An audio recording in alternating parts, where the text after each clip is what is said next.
হাদিস শরীফে এসেছে এই 6 শ্রেণীর ব্যক্তিদের দোয়া আল্লাহ তাআলা কখনোই ফেরান না। এই 6 শ্রেণীর ব্যক্তিদের করা দোয়া আল্লাহ তাআলা সাথে সাথে কবুল করে নেয়। এছাড়াও আল্লাহ তাআলা বলেন এই 6 শ্রেণীর ব্যক্তিদের সাথে যারা অন্যায় করবে তাদের কঠোর শাস্তি দেওয়া হবে। তবে কারা সেই 6 শ্রেণীর ব্যক্তি আপনার কি জানা আছে? প্রত্যেক মুসলিমেরই জানা উচিত এই 6 শ্রেণীর মানুষ সম্পর্কে। আপনি যদি একজন মুসলিম হন তবে অবশ্যই ভিডিওটি সম্পূর্ণ দেখবেন, কারণ এই 6 শ্রেণীর ব্যক্তিদের কোনো উপকারে যদি আপনি আসতে পারেন তাহলেও আপনি আল্লাহর প্রিয় বান্দা হতে পারবেন। তো চলুন ভিডিওটি শুরু করা যাক। তবে ভিডিওটি শুরু করার আগে আমি আপনাদের কাছে ছোট্ট একটি বিষয় জানতে চাই যে আপনি কি চান আল্লাহ তাআলা আপনার উপর সন্তুষ্টি হোক? যদি মনে প্রাণে চেয়ে থাকেন তবে অবশ্যই কমেন্টে একবার আলহামদুলিল্লাহ বলবেন এবং ভিডিওটি শেয়ার করার মাধ্যমে ছড়িয়ে দিবেন। তো সেই 6 শ্রেণীর ব্যক্তিদের মধ্যে প্রথম শ্রেণীর ব্যক্তি হলো তারা যারা অসুস্থ, অর্থাৎ অসুস্থ ব্যক্তি।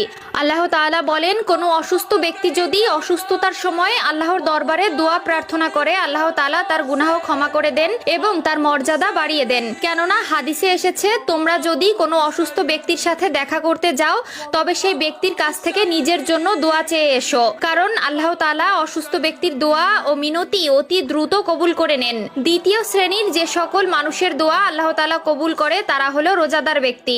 একজন রোজাদার ব্যক্তি সারাদিন রোজা রাখার পর যখন সন্ধ্যায় ইফতারির আগে সামনে ইফতার রেখে আল্লাহর দরবারে দুহাত উঁচু করে দোয়া প্রার্থনা করে আল্লাহ তাআলা সেই বান্দার দোয়া কখনোই ফেরান না। তৃতীয় যে শ্রেণীর মানুষের দোয়া আল্লাহ তাআলা কবুল করেন তারা হলো সেই সকল পিতামাতা যারা নিজেদের সন্তানের জন্য দোয়া করে।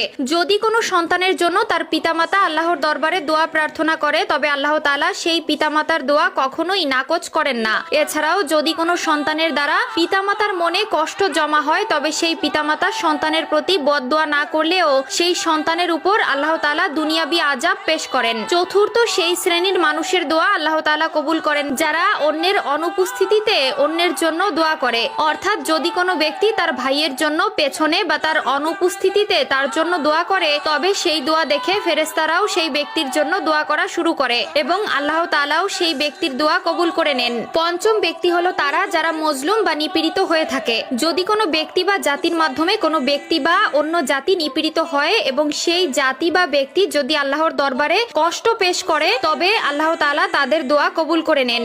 এবং ষষ্ঠ শ্রেণীর ব্যক্তিরা হলো তারা যারা এক দেশ থেকে আরেক দেশে সফর করে বেড়ায় বা মুসাফির বলে যাদের। হাজারো ব্যস্ততার মাঝে যারা মুসাফির অবস্থায় আল্লাহর জন্য 2 রাকাত নামাজ আদায় করে তাদের দোয়া আল্লাহ ফিরায় না। প্রিয় দর্শক, আমরা সব সময় চেষ্টা করব এই 6 শ্রেণীর ব্যক্তিদের সাথে থাকার এবং এই 6 শ্রেণীর ব্যক্তিদের গুণাগুণগুলো নিজেদের মধ্যে ফুটিয়ে তোলার। আল্লাহ তাআলা আমাদের